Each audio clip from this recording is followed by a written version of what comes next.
Nancy, what are you doing here? You mean me, as opposed to Brooke? Brooke? What are you talking about? When I was fixing the phone jack, I accidentally overheard the phone conversation you two had. I could hear it through the headset on your desk. And just what do you think you overheard? Enough to know you two are working together. You've been sabotaging your own team, haven't you? You've been doing everything you can to make sure Brooke's team wins and yours loses. That's ridiculous. That's why you're meeting her way out here, so the people who've been looking up to you all this time couldn't see her paying you off. I have never gotten the credit I deserve for the work I've done, ever! I know more about tornadoes than any person alive, and I get neither the respect nor the compensation people half as brilliant as me get without lifting a finger. Why? Because I work for a podunk college run by podunk incompetents bent on badmouthing and spiting me at every turn just because I don't play well with others at their idiotic staff meetings. Why don't you just quit? Because thanks to them, I'm considered impossible to work with. No other school will hire me. I'm stuck here and they know it. So yes, I've been sabotaging my own team. And yes, Brooke is paying me a small fortune to do so. Because I've had it. I'm through! The tornado's forming. I can feel it. It'll be on the ground in minutes. And it's going to be huge. And here you are, a novice out in the field and all alone. Nancy, please pick up. Over. I'm here. I think Scott knocked me out. He did what? When I confronted him about selling the team out to Brooke, he went berserk. I can't believe he would do that, and with Brooke Tavanagh of all people. Well, we'll deal with that later. Right now, I need you down here at the Grange ASAP. We need to evacuate the theater, and you've got my Grange keys with you in Frosty's car. I'm on my way. Over and out.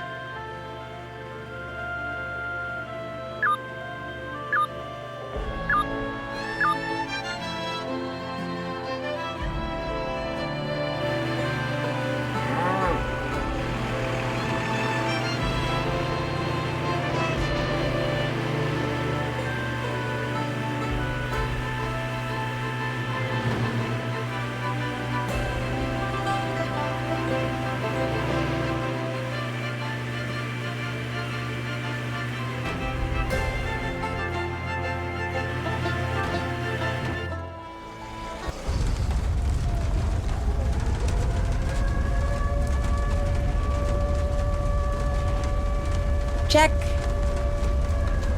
It's been chaos here.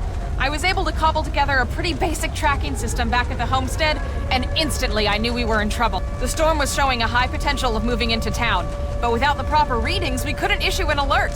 I knew we'd have to evacuate the Grange in person.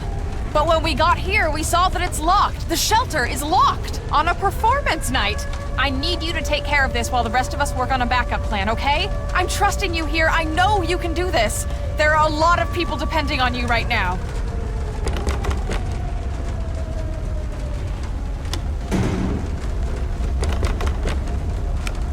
What is this now? Who would double lock a storm shelter? Nancy, quick, which key opens the shelter?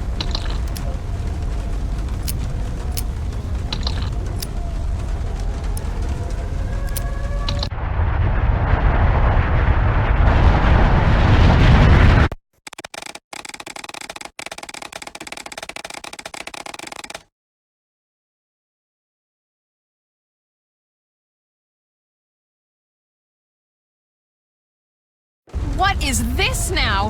Who would double lock a storm shelter? Nancy, quick, which key opens the shelter? Yes, you did it! Nice job, Nancy!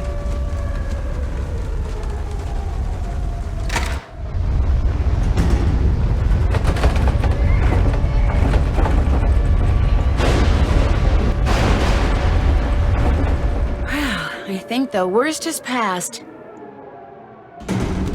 Nancy, where are you going? Get in the shelter! I can't just let Scott get away. Okay, Nancy, first thing, switch on your GPS. That little dot you see, follow that and it will lead you right to Scott. We put a tracker on his truck. It's a safety thing. But Nancy, be careful out there. Keep this radio on and I'll do my best to keep you safe. Nancy, I'm really sorry about everything that happened back there.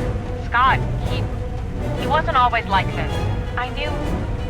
I was worried about him earlier. His heart clearly wasn't in it anymore. He was putting us in danger. I just wanted to do what's best. That's not what it sounded like when I overheard you talking to Frosty. You two wanted to get rid of Scott, and from where I was standing, you sure didn't sound very concerned about safety. Nancy, I know it probably sounded bad, but there's a lot you don't know. Pete, the intern you took over for, his injury wasn't just an accident. He got hurt because Scott sent him out where he never should have been. After that, I knew I had to take over. That's still no... Looking back, I do things differently. But I did what I did for the right reasons. I wanted to push Scott until the world saw how reckless he was being. It was a mistake. I screwed up and I accept responsibility. No matter what happens out there, promise me that you'll be careful. I promise.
Shelter. I wonder if there's a way to get into the spring house.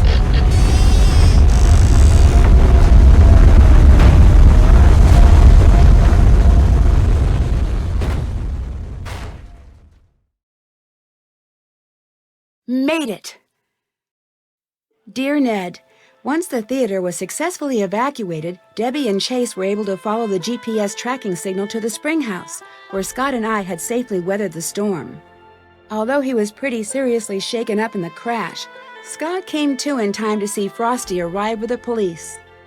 He received community service for destruction of public property and interfering with public safety records. He didn't fare so well with the college. They fired him quicker than lightning hitting a bee-stung greyhound, as they say around here. So it looks like he'll actually be serving the community now, instead of just pretending to, even if it's just by picking up garbage by the side of the road. Word spread quickly about Scott's misdeeds, and soon Brooke Tavenaugh, the rival chase team leader, found herself out of a job as well. With the storm season almost over, it looked like both teams were out of the competition. Debbie, always the organizer, decided to combine the remaining members on both teams for the remainder of the season. Without Scott's ever-present storm cloud hanging over the team and his constant sabotaging, the team really began to hit its stride with Debbie in charge. 2 days after I told Krollmeister I had found the source of the sabotage and the change in team leaders, Debbie's chase team was greeted by a surprise delivery, the next generation of Krollmeister's storm tracking and detection equipment. With Scott out of the picture, Frosty renegotiated his contract. Now that he's able to pursue his own projects on the side, he's just about doubled his output. He's launched his own business, and when he's not getting pelted by softball-sized hail, you'll find him in his studio. Chase has given up on his dreams of finding oil. Even if he hadn't, he wouldn't have the time to look. Debbie's keeping him too busy. Free from having to spend his days fixing Scott's mistakes, Chase has finally had the opportunity to show off his keen sense for weather. Now that Debbie has accepted Scott's old position as head of the Canute Storm team, he's become her right-hand man. Last I heard, he was going to assist Debbie in her classes in the fall. And when I got home, I found a surprise delivery myself as well. The first shipment of my lifetime supply of Cocoa Kringle bars. Krolmeister also sent me a note telling me to keep my bags packed. He has a special surprise trip planned for me as a way to say thanks. As long as it's someplace where the clouds stay in the sky like they belong, I'll be happy to go. While the winners of the Green Skies event won't be determined until fall, things are looking pretty good for Debbie's team. With the new equipment, they've logged the most storm data. And although Debbie won't be showing anyone until she's 100% sure, the team may have made a verified touchdown prediction. Yesterday, a postcard from Pa arrived. After the town repaired the storm damage to the Grange, they restaged the town play. They even added a new part about the storm, including a scene where a certain someone unlocks the storm shelter. As long as it wasn't played by Pa in a wig, I'm happy. Pa says that he remembered most of his lines this time, at least the important ones. As for me, well, I've had just about enough stormy weather for one season. Love, Nancy.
After risking my life chasing down deadly twisters, I think it's time for a change of pace.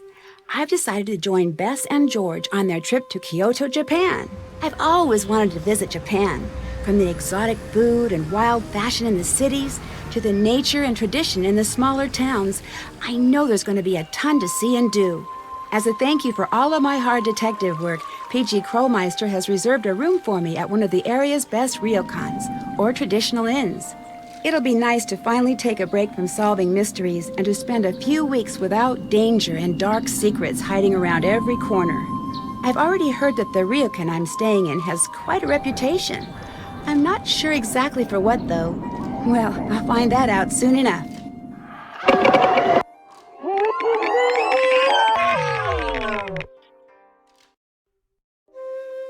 Join me in my next adventure, Shadow at the Water's Edge.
action.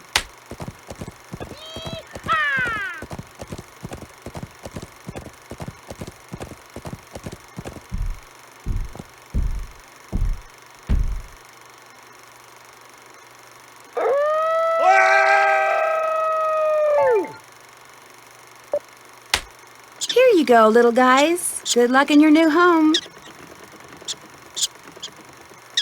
How many of you are there? Okay, this is getting ridiculous. This is Elsie's first time as a driver on the Oklahoma circuit, but already she's showing herself to be a talented driver and fierce competitor on the track. It's rare to see a young cow driver with this much confidence, especially on such a difficult terrain. Excellent handling around the turns. Uh-oh, this could be trouble. And she handles it like a pro. Excellent performance today. Only one question remains. How did she get a car in the first place?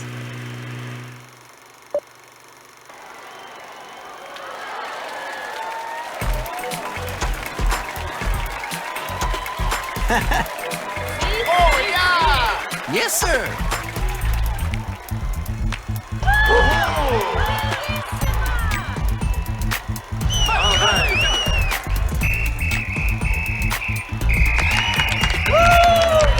Yes, sir.